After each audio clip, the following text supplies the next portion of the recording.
Hello, Dr. Smith. This is Richard Velasquez's oral presentation on the EWG Shopper's Guide and the National Limb Loss Center fact sheet.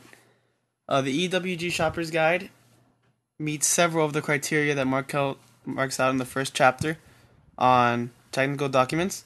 The first criteria that Markel points out is to address particular readers, and the EWG Shopper's Guide definitely does this. It's targeted at shoppers buying groceries and fruits and vegetables and that are worried about pesticides.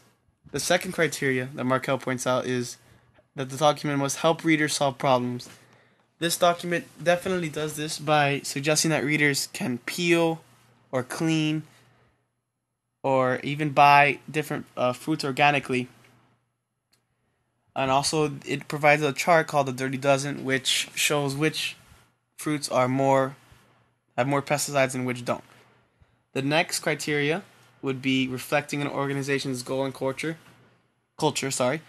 So this is definitely something that this document provides, considering that the EWG is an environmental organization.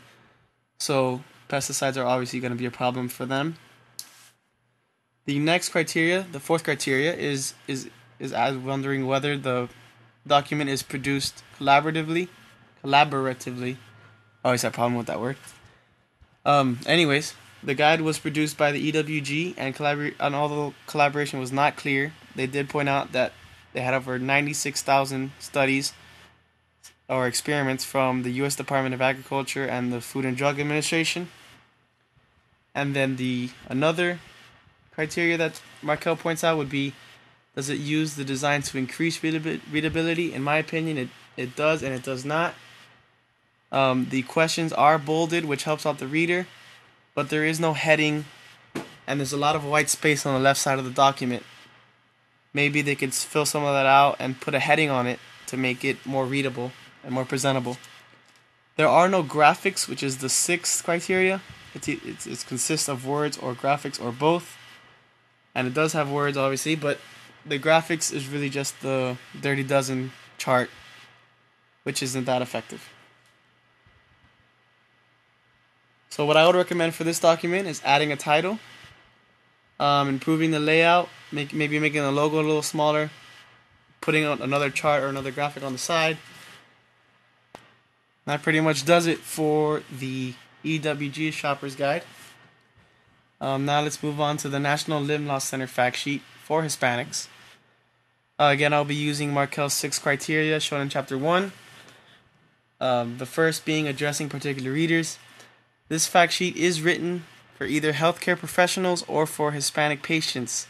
If it is written for healthcare professionals, then the technical stuff, such as the higher vocabulary, is fine. But if it's written for patients, I would maybe suggest lowering the bar on some of the jargon. The second criteria, again, is helping readers solve problems. Although it is a fact sheet, it's maybe not intended to solve problems. It definitely could use maybe some kind of link or another page on how to prevent and how to control diabetes if one does get it. As for reflecting an organization's goal and culture, clearly this organization is an advocacy group for amputees and diabetics, so its goal is to communicate all the facts and all the problems that amputees can face. The fourth criteria, again, is being produced collaboratively.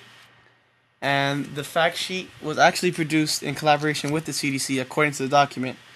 So that's definitely meets Markel's criteria. The fifth part that Markel wants to see is using design to increase readability. The statistics were shown in a fairly easily to understand list, as opposed to be buried somewhere in the text.